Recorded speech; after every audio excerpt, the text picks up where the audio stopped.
میں بتانا یہ چاہتا ہوں ہم نے تو غوث اعظم کو بھی مان لیا ہے, ہم نے غریب نواز کو بھی مان لیا ہے, ہم نے بریلی کے قلندر کو بھی مان لیا ہے, ہم نے وارث دیوا کو بھی مان لیا ہے, ہم نے صابر کلیری کو بھی مان لیا ہے. اللہ اللہ ہم نے سچوں کا دامن تو پکڑ لیا ہے, لیکن اتقوا اللہ, اللہ سے ڈرو. لیکن اللہ سے ڈر ہمارے دلوں میں نہیں آیا, اللہ کے لیے ڈر ہمارے دلوں میں نہیں آیا. ہم اللہ اکبر کبیرہ بڑے بڑے گناہ ہم کرتے ہیں, بڑے بڑے گناہ ہم کرتے ہیں, چوری ہم کرتے ہیں, ذہن میں خیال تک نہیں جاتا کہ اللہ ہمیں دیکھ رہا ہے. زانی ہم کرتے ہیں, زنا ہم کرتے ہیں, خیال تک بھی نہیں جاتا ہے, اللہ کا خوف بھی نہیں آتا ہے. غریبوں کو ہم ستاتے ہیں, بیواؤں کو ہم پریشان کرتے ہیں, یتیموں کا ہم سہارا نہیں بنتے ہیں. اللہ اکبر کبیرہ پڑوسی کا مال ہم ہڑپ رہے ہیں, بھائی بھائی کا حق مارا جا رہا ہے. اللہ اللہ میں کہنا یہ چاہتا ہوں لوگ ہم سے شکایت کریں گے مولانا رزق میں برکت نہیں ہوتی ہے, مولانا کمائی میں برکت نہیں ہوتی ہے. میں کہنا یہ چاہتا ہوں یار مجھے بتاؤ نا, تم نے اللہ سے ڈر چھوڑ دیا ہے,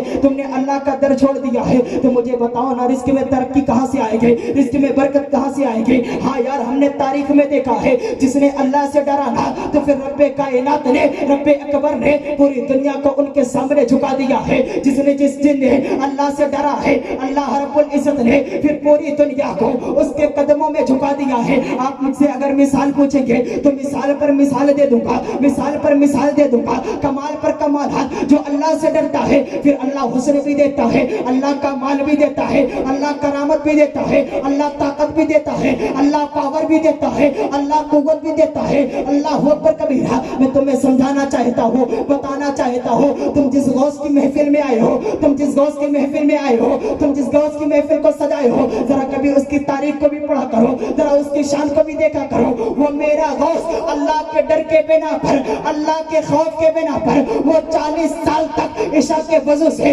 عشاء کی نماز کے عشاء کے بعد وہ عشاء کے ٹائم جو وضو کرتا تھا اسی عشاء کے وضو سے اس نے 40 سال تک فجر کی نماز ادا کی ہے. تم کہو گے مولوی یہ کس سے کہانی چھوڑ دو, ذرا بتاؤ نا عشاء کے وضو سے بنا 40 سال تک کوئی عبادت کر سکتا ہے, کوئی نماز فجر عشاء کے وضو سے کر سکتا ہے. میں تم سے کہوں گا یار نادان تیری عقل کہاں گم ہو گئی ہے, تمہیں مثال میں دوں گا, تم کہو گے مولوی ہم اسے مانتے نہیں ہیں, ہم اسے نہیں سمجھتے ہیں. تو میں کہوں گا ذرا دنیا کو دیکھنا, ذرا دنیا کو دیکھنا, تجھے سمجھ میں آئے گا. آج کا ہمارا نوجوان جو ہے جب وہ عشق میں مبتلا ہو جاتا ہے, وہ جب دنیا کے عشق میں مبتلا ہو جاتا ہے تو عشاء کے بعد کھانا کھانے کے بعد اگر اس کی ایک کال آ گئی ہے تو ایک کال میں اس کی رات کب پتہ ہے, اس کی رات کب بیت جاتی ہے میرے نوجوان کو پتہ نہیں چلتی ہے. میں کہنا یہ چاہتا ہوں یار تم دنیا دار کے چکر میں, تم دنیا کے چکر میں اپنی رات کو گزار دیتے ہو, پتہ نہیں چلتا ہے. پھر وہ تم میرا غوث مدینے کے تاجدار سے عشق کیا کرتا تھا, وہ میرا غوث پروردگار سے عشق کیا کرتا تھا.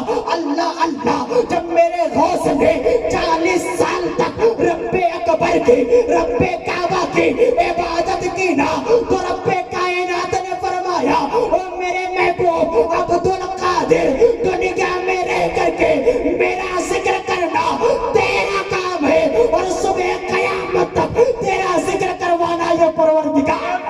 نعرے تکبیر, نعرے رسالت, جشن غوث الورا کانفرنس, نعرے تکبیر, نعرے رسالت. بات سمجھ میں آ رہی ہے ماشاءاللہ منا بھائی, آ رہی بات ماشاءاللہ. رب کائنات نے فرمایا میرے محبوب عبد القادر سنو, میری عبادت کرنا تمہارا کام ہے اور تمہارے چرچے کروانا. اب میں آؤ تمہیں بتاتا ہوں سرکار غوث اعظم کی شروع سے شان آپ کو بتاؤں گا. رب کائنات کی بارگاہ سے حضور نبی آخر الزمان صلی اللہ تعالیٰ علیہ وسلم میرے پروردگار عالم نے رب کائنات نے حضرت جبرائیل امین کو محبوب کے آنگن میں بھیجا, اور بھیجنے کے بعد کہا جبرائیل جی رب جلیل جاؤ مصطفیٰ کے آنگن میں چلے جاؤ, جانے کے بعد خوشخبری سناؤ. رب کائنات پروردگار عالم کون سی خوشخبری سنانی ہے؟ تو رب کائنات نے فرمایا جبرائیل جا کر کے بتا دو کہ میرے مصطفیٰ میرے محبوب کے جو دو ننھے منھے شہزادے ہیں جنہیں امام حسن اور حسین کہا جاتا ہے, کہتے جا کر کے خوشخبری یہ سنا دو, انہیں بتاؤ کہ حسین وہ ہے, حسین وہ ہے جس کی نسل سے امام پیدا ہو. کون پیدا ہوگا؟ امام پیدا ہوں گے. اور امام حسن وہ ہے کہ اس کی نسل سے ولیوں کا تاجدار پیدا ہوگا۔ آنے کے بعد ایک چیز بتاؤں، میرے نبی کی عادت مبارکہ تھی۔ میرے نبی جب سیدہ طیبہ طاہرہ عابدہ زاہدہ نقیہ تقیہ زکیہ سیدہ فاطمہ زہرا خاتون جنت کے گھر میں جاتے، جب میرے نبی جاتے نا تو سب سے پہلے میرے مصطفیٰ کی عادت ہوتی امام حسین کو پیار کیا کرتے تھے، لیکن آج جب جبرائیل کے ذریعے مصطفیٰ نے خبر سنی نا تو فاطمہ کے گھر جاتے ہیں، جانے کے بعد حسین کو چھوڑ دیتے ہیں، امام حسن کو سینے سے لگایا جا رہا ہے، ننھی منھی عمر شریف ہے، حسین ٹکٹکی باندھ کر کے نانا جان کو دیکھ رہے ہیں، سیدہ ٹکٹکی باندھ کر کے دیکھ رہی ہے، سیدہ دل میں خیال کر رہی ہے بابا کو ہو کیا گیا ہے۔ ہر روز آتے تھے تو ننھے منھے شہزادے امام حسین کو پیار کیا کرتے تھے، آج وجہ کیا ہے، آج بات کیا ہے، حسین کو چھوڑ دیا گیا ہے، امام حسن کو پیار کیا جا رہا ہے۔ یار غوث اعظم کی شان بیان کر رہا ہوں، غوث پاک کی شان بیان کر رہا ہوں، اللہ اکبر کبیرہ۔ سیدہ فاطمہ سوچی رہی تھی میرا نبی وہ غیب دا نبی، علم غیب رکھنے والا میرا نبی، وہ نبی جس کے بارے میں بریلی کا قلندر کہتا ہے اور کوئی غیب کیا تم سے نہا ہو بلا، جب نہ خدا ہی چھپا تم پہ کروڑا درود، جس مصطفیٰ سے رب کائنات کا جلوہ نہ چھپا، وہ ذرا فاطمہ کے دل کی بات کیسے چھپ سکتی ہے۔ میرا نبی بول پڑتا ہے فاطمہ یہ سوچ رہی ہو حسین کو میں پیار نہیں کر رہا ہوں، امام حسن کو میں پیار کر رہا ہوں، جی یا رسول اللہ بات سمجھ میں نہیں آئی ہے۔ مصطفیٰ مسکرا کر کے کہتے ہیں فاطمہ جبرائیل آیا تھا، آنے کے بعد پیغام سنایا تھا، آنے کے بعد اس نے کہا تھا یا رسول اللہ امام حسین وہ ہے، اس کی نسل سے امام ہوں گے، امام علی اصغر اس کی نسل سے، امام علی اکبر اس کی نسل سے، امام جعفر ان کی نسل سے، امام باقر ان کی نسل سے، امام اعظم ان کی نسل سے، مگر یا رسول اللہ امام حسن وہ ہے، امام حسن وہ ہے، اس کی نسل سے ایک بیٹا ایسا پیدا ہوگا، ایسا پیدا ہوگا یا رسول اللہ جو مقام نبیوں میں رب کائنات نے آپ کو عطا کیا ہے، وہی مقام ولیوں میں عبد القادر کا ہوگا۔ بریلی کا قلندر کہتا ہے، بریلی کا قلندر کہتا ہے میرا امام آدم سے اعلیٰ ہے، میرا رسول نوح سے اعلیٰ ہے، میرا نبی میرا پیغمبر ابراہیم سے اعلیٰ ہے، میرا پیغمبر اسماعیل سے اعلیٰ ہے، میرا پیغمبر تمام نبیوں سے اعلیٰ ہے۔ ان کے بارے میں کہتا ہے سب سے اعلیٰ وہ اعلیٰ ہمارا نبی، سب سے بالا وہ بالا ہمارا نبی۔ اور جو غوث اعظم کی شان کو دیکھتا ہے تو میرا امام کہتا ہے میرا غوث اعظم تمام کتب سے اعلیٰ ہے، میرا غوث اعظم تمام غوث سے اعلیٰ ہے۔ میرا بریلی کا قلندر پکار کر کے شان غوث اعظم بیان کرتا ہے اور قلم کو توڑ کر کے کہتا ہے یا غوث اعظم واہ کیا مرتبہ، اے غوث بالا تیرا، اونچے اونچوں کے سروں سے قدم آنا۔ ارے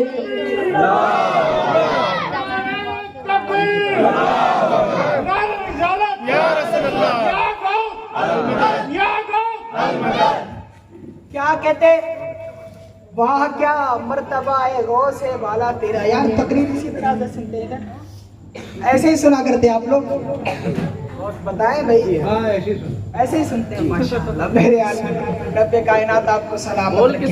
ایک چیز آپ کو میں آپ کو بتا رہا ہوں، میری عادت یہ نہیں ہے کہ میں زیادہ پریشر کروں بھائی سبحان اللہ بولو۔ دیکھیں ایک چیز آپ کو بتا دوں، میرے دو فائدے ہیں۔ ایک فائدہ یہ ہے کہ حنیف بھائی نے نذرانہ میرا فکس کیا ہے، ٹھیک ہے، میرا کام جو ہے وہ تو ہو گیا۔ اس کے بعد میرا دوسرا فائدہ یہ ہے کہ سرکار غوث اعظم کی محفل میں آ کر کے بیٹھا ہوں، میں بول رہا ہوں میرے نام اعمال میں نیکیاں لکھی جا رہی ہیں، ٹھیک ہے، میرا فائدہ ہو رہا ہے۔ میں یہ چاہ رہا ہوں، نعت خواہ یہ چاہ رہا ہے کہ آپ ہمارے بھائی ہیں، انما المؤمنون اخوہ، ہر مومن مسلمان آپس میں بھائی ہے۔ اور حضور فرماتے ہیں جو چیز تم اپنے آپ کو پسند کرو اپنے بھائی کے لیے پسند کرو۔ تو یار میرے نامہ اعمال میں نیکیاں لکھی جا رہی تھی، میں یہ چاہ رہا ہوں کہ آپ کے نامہ اعمال میں بھی نیکیاں لکھی جائیں، ٹھیک ہے، وغیرہ میری کوئی وہ نہیں ہے کہ میں آپ سے اصرار کروں سبحان اللہ بولے، میرا کوئی فائدہ نہیں ہے، فائدہ اس میں آپ ہی کا ہے۔ ایک فائدہ یہ بتا دوں، کل بروز قیامت جب گنہگار پیش کیے جائیں گے، سرکار غوث اعظم فرماتے ہیں میں ایسے لوگوں کی بخشش کروں گا۔ جملے سننا، آپ فرماتے ایسے لوگوں کی بخشش کروں گا، جب میں بخشش کروں گا نا تو میں پوچھوں گا یہ بتاؤ میری محفل میں بیٹھے تھے، میری محفل میں بیٹھے تھے وہ کہے گا نہیں محفل میں نہیں بیٹھا تھا, میرا کبھی نام لیا نہیں, کبھی عالموں سے ملا کبھی نہیں. یہ بتاؤ میری محفل کے پاس سے گزرے تھے, وہ کہے گا ہاں ایک روز محفل ہو رہی تھی وہاں سے گزرا تھا. شیخ عبد القادر جیلانی اس کی بھی شفاعت فرمائے. جو محفل سے گزر جائے اس کی بخشش. پھر آپ تو پورا سراپا محفل میں بیٹھے ہوئے. بہرحال میں نے یہ اللہ کی بارگاہ سے شان عبد القادر بیان کیا. اب آئیں دیکھیں حضور کی بارگاہ سے بھی دیکھ لیتے. حضور کی بارگاہ سے پہلے دیکھیں رب اکبری کی بارگاہ سے. ایک دن سرکار غوث اعظم رب کائنات کی بارگاہ میں دعا کرتے, مولا کریم تو نے نبیوں کا تاجدار, امام الانبیاء ہمارے نبی آقا و مولا جناب احمد مجتبی محمد مصطفیٰ کو بنا دیا نبیوں کا تاجدار, نبیوں کی امامت, امام الانبیاء تو نے ہمارے آقا و مولا کو بنا دیا. مولا صداقت کا تاجدار تو نے ابو بکر کو بنا دیا ہے. مولا تو نے سخاوت کا تاجدار عثمان غنی کو بنا دیا ہے. عدالت کا تاجدار تو نے عمر فاروق کو بنا دیا ہے. اور شجاعت کا تاجدار تو نے مولا علی کو بنا دیا ہے. مسلح امہ کا خطاب تو نے امام حسن کو دے دیا ہے. شہیدوں کا تاجدار تو نے امام حسین کو بنا دیا ہے. رب کائنات پروردگار عالم ذرا یہ بتانا میں بھی تو تیرا محبوب بندہ ہوں, میں بھی تو تیرے محبوب کا لاڈلا ہوں. ذرا یہ بتانا تو نے ان تمامی لوگوں کو ایک مقام دے دیا ہے. ذرا یہ بتانا تیری بارگاہ میں میرا مقام کیا ہے. ذرا بتانا تیری بارگاہ میں میرا مقام کیا ہے. تو آواز رب کی بارگاہ سے آواز آتی ہے, میرے محبوب عبد القادر تو نے سچ کہا. امام الانبیاء میں نے اپنے محبوب کو بنا دیا ہے. صداقت کا تاجدار ابو بکر کو بنایا, عدالت کا تاجدار عمر کو بنایا, عدالت کا تاجدار عمر کو بنایا, سخاوت کا تاجدار عثمان غنی کو میں نے پہنایا, اور شجاعت کا تاج میں نے مولا علی کے سر پر سجا دیا. مسلح امہ کا خطاب میں نے امام حسن کو دے دیا ہے. جملے پر غور کرنا, رب کائنات فرماتا ہے شہیدوں کا تاجدار, شہیدوں کا بادشاہ میں نے حسین کو بنا دیا ہے. اور میرے محبوب عبد القادر تم یہ پوچھ رہے ہو میری بارگاہ میں